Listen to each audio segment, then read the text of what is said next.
We're live from Jonesboro, Arkansas, 304 Studios. This is an STSPod.club production.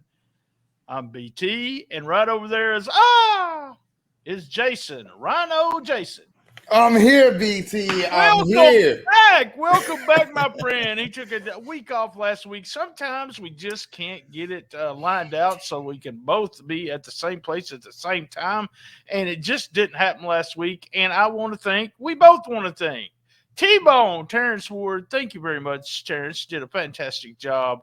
I tell you this, Rhino. You know, I know you tried to get his announcing job, and I know he's trying his best to get your job, but I mean, you missed only about 4 or 5 episodes in 88. This is number 88. I had to do one episode by myself, and that's it. I've been here. And we also did 2 special episodes. So really, we done 90 already. So you can't beat that, buddy. This is episode 647 of STSPod.club. It's Rocktober, and a new record store every week this past month. And this is closing in to the end of October, and Lance listened to Post Malone's latest album this week, and he did a grumpy old man review of it. Let me just tell you. He talks about the tattoos, he talks about the cussing, he talks about that's what it sounded like the whole time, shaking his fist. Go over and listen to it. It's on the main feed, and also some special stuff on Patreon. Speaking of Patreon, STSPod.club on the right-hand corner. You can subscribe. Only $5 for the low tier. And we're going to have, get this, Rhino. We're going to have a new tier coming up. I'm not going to announce it. Well, I might as well just talk about it a little bit. Would you like Rhino and myself to come and sit with you at a live event? Hey, we can be bought. We'll be talking about that as the year ends and January starts up. We could make personal appearance and we could be your friend for the night. Your wrestling friend. There you go. Tomorrow. I'll be your friend. Free wrestling at day. Really, I'm just trying to get so we can go out to shows together and hang out with somebody. So don't tell anybody I said that. Tomorrow. Free wrestling at Dave and Buster's. Costume contest too. Also, be in your costume, fun stuff. And this Thursday in New Albany, Mississippi, Big John Dalton and Gun Show in New Albany. It's their town.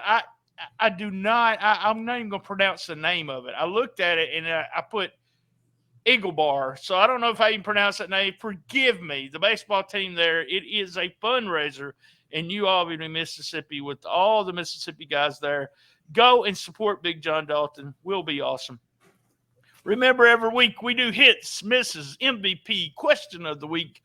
What do they want to see? What do we want to see on next week's show or the upcoming weeks and must see? So we start with Rhino every week. What is your hits? My hits this week, man, BT, we started off with a festive start. Oh, my goodness. You had Cruel dragging the coffin down the street. BT, one thing that I loved about this episode, the production of Memphis Wrestling and the editing, the producing. We said we're going to be really tough on it, and we'll see where we were like a year later. Man, when I look at this show and this program, the production is absolutely amazing, and you could tell just in the opening bits that this is a very interesting wrestling show. We saw Brad Skimmelhorn also getting serious. He's focused. He's upset. Yeah. He's feeling like on all cylinders right now. He wants to win gold. He wants championships. He wants to be a winner. He wants to be a winner horn. And you have Uncle Mikey, still playing into the crowd, having a good time, having fun. Definitely a fan favorite. But my man Brad Skimmelhorn is ready to go ahead and get serious. They took on the Hot Shots. Man, I'm really, really, really digging the Hot Shots. Another hit for me. You have the LA Hustlers. They looked a little familiar. I got confused there, BT. It was like me and you right there, spinning images. Oh, that was awesome. Twins. But you also had Gio Savage and Cassandra Golden. I believe, did I hear him correctly? The Golden Savages? Yes, the Golden Savages. I like it. Good one right there. They didn't call them the goddesses or anything. So I'm the Golden Goddesses. Oh, there we go. The Golden Savages, man, got the W over Jennifer Justice and Precious. Jennifer Justice making a return and Precious making a return. I'm with it. I'm all for it. I think Precious is definitely a fan favorite to hate, if I can say that, if that makes sense. But definitely a hit for me. You also had Matt Williams with some new merch. The hit for me is the new merch. I like that, right? That's pretty cocky right there. I like that. You also had Werewolf versus Vampire, Gangrel, the legend himself. And a nice encounter there with Werewolf. And another hit for me was the choke slam into the coffin at the end. Oh my gosh. I'm loving it. I'm loving it. And those are my hits this week. BT, what about you? I'm going to start at the top. Man, that coffin coming down the street, it was awesome. And Reese the Beast made his debut. Reese the Beast making his debut on Memphis Championship Wrestling. Make sure you watch that first opening for Reese the Beast. Brad is mad. He's real mad. He's going to be serious. I love that. I love that. Dustin put the little shaking on when Cruel was out there. I like that. Man, Triple R is so good on promos. Dude. So good. Oh, he's so good. The Halloween costumes also really fun to watch. Really fun to watch. Precious is a little meaner now than he used to be. You notice he's not doing as much playing around when he gets started. I like that. Big Jack Parker. Man, I'm turning into a huge Big Jack Parker fan. And him with Matt Williams and Money Mark there. I love that. And Matt, I will say this again, and he's had a lot of experience, is Matt is so good on the microphone. I really think this guy has a future sitting at the desk. Either he's the heel commentator or he's just a commentator. He is so good at what he does when he comes across. Ray Collins out with some new gear. Yay, Ray. Yay. He looks like a professional wrestler now, and I still say he should be a part of a tag team. Like the match with Werewolf with the ending, Memphis Wrestling is doing this to us every week. We're kind of, it starts with something, and then you get all kinds of good stuff in the middle, but then it just ends with, oh my God, I can't wait to next week, or what are they doing next week? Or it's been that way I think for the last 6 months. So they continue to do that. So Kroll and Gangrel are friends now. We don't even know what's going on. So that's a cool thing about it. All right, we are up to misses. What was your misses for the week? My only miss this week, it was a festive show. It was, the Spooktacular went out. So I wasn't expecting too much of the championships and titles and angles really taking place. But my only miss was Precious coming out with no explanation. I don't know if I'm missing something here. I don't know if the last time he got hit in the head, he turned to Precious and walked out as Precious and returned back as Precious. But it was a miss for me that Precious was like just back. I wanted to see a connection there. I wanted to feel, because we've been chanting Precious at Martin for so long, I was expecting a pop, and it kind of just happened. I didn't get my pop, my explosion of Precious returning. I agree with you because we had what I called a promo that was career changing. I really did. I thought it might have been his career changing. Right. Promo. And then did we forget about that because it was Halloween, maybe? But there was, like you said, no explanation whatsoever. The only thing you said, the production looked really good, but I noticed one camera seemed to be brighter than the other. And at one time, I don't know what was going on there. Uncle Mikey, I'm looking at you, Uncle Mikey. Please do something with that gear. If you know what I'm talking about. All right. I'm just going to say that. All right. And another miss for me. Hollywood Jimmy's back. Boo! Oh, come on. Hollywood Jimmy's back. That was the worst pallbearer I've ever seen. Undertaker was pretty good. Undertaker's pretty good. Kane didn't say a word. And Werewolf, here's my miss on Werewolf. I wanted him to have a mask on. I wanted a wolf mask on. I don't know why. I was expecting a full bodysuit. You wanted him to wrestle in a full body wolf suit. He was a solid worker. Did exactly what he was supposed to do against Gangrel. Took a good choke slam. But yeah, all I wanted was a mask. He could take it off if he wanted to, but I wanted a wolf mask. All right, we're up to MVP. Who is your MVP for the week? My MVP this week is going to be Matt Williams.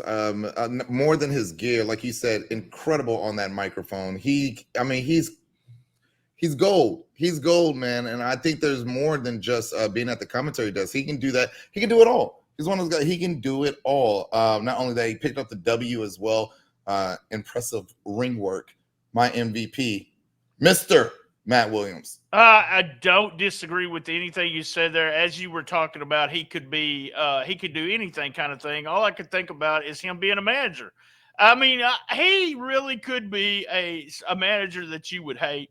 But my MVP is going to start with the big guy that started the show out, and the big guy that ended the show was Kroll. This was spooktacular. They have not disappointed us in the 2 years of Spooktacular. They've not disappointed us at all. This was my MVP in Cruel. All right, let's go. Question of the week. We're supposed to have some kind of little music thingy here. See, I've only been doing this for 88 weeks, man. Come on.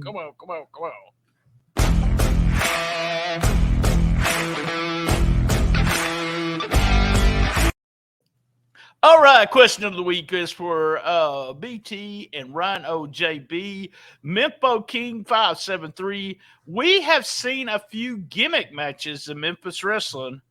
What match would you like to see at the Wrestle Center, and who versus who? And I'm going to tell you, I get to do it first this week. Cage match in the Wrestle Center. Give me Austin Lane against Matt Williams. Cage match. No top on the cage. They can't even get out of the top. That's my cage. That's my booking right there. I want the same thing. I want a cage match. All right. I want a cage match as well. I remember I asked Dustin a long time ago, would a cage match ever be possible? He said, oh, yeah, it's more than possible. So hopefully that's something that we'll see in the future. Who would I like to see in that cage match? Man, give me Austin Lane. I'll take Austin Lane for sure. But I think you got to throw in my boy, the Genetic Nightmare. Oh, wow. Mike Anthony. Yeah, give me the two of them in a cage. And I believe those guys have wrestled each other a few times in the past. Just a few. So, it's, the cage match I like those shows where there's just all cage, and it might be something to do. If you've got three feuds, that means something. I don't like them putting anybody in a cage when it doesn't mean anything. But yeah, there we go. Our answer, we're going to both put Austin Lane in a cage. So there you go, my old buddy Austin. You're going to do a cage, and we both want a cage match. All right, that was question of.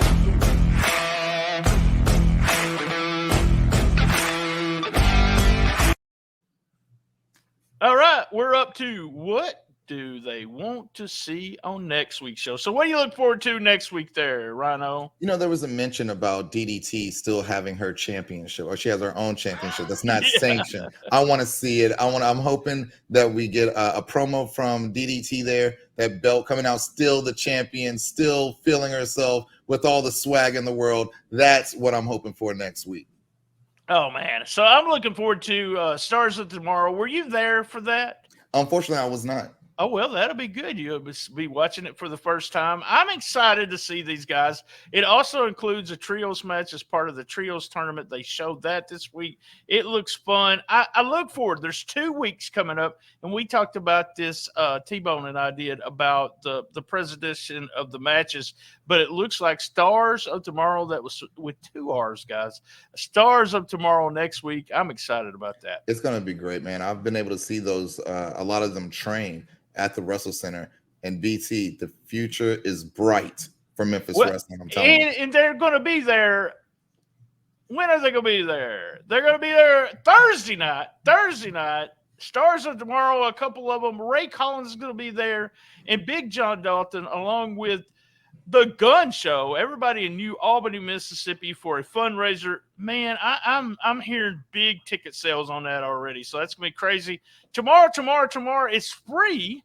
Or is that today? No, it's tomorrow. Free wrestling at Dave and Buster's. Dave and Buster's, wear your costume, guys. It's a Halloween, another part of Spooktacular. Should be fun. Those shows look really fun. It looks like a smaller ring, but it looks like a lot of It's amazing. It's amazing. It's a lot of fun. Great experience. Almost like an ECW ballroom feel. Oh, wow. Cool beans. Yeah, I'll have to get down there for that. All right, guys, we're up to must see. What's your must see of the week? My must see this week is going to be the main event match with the choke slam into the coffin as bonus footage right there. I just thought, spooktacular. That was a spooktacular match, and that's must see. Must see for me is the start and the end. So good. That image at the very start, and then the image of the end after he slams him. The way the camera. Yes. Oh my God. Perfect. Oh, perfect. The start with the screen is black, and then all of a sudden it opens up, and he's walking down the street dragging that casket. I'm thinking somebody's already in it. And then the end with the Gangrel in the ring and him standing there. Awesome stuff. Awesome stuff. All right, guys, as you know, 1 o'clock, same bad time, same bad channel, on the best little wrestling podcast in the business. Be there. And as everyone knows, I love my mama. Me too. All right.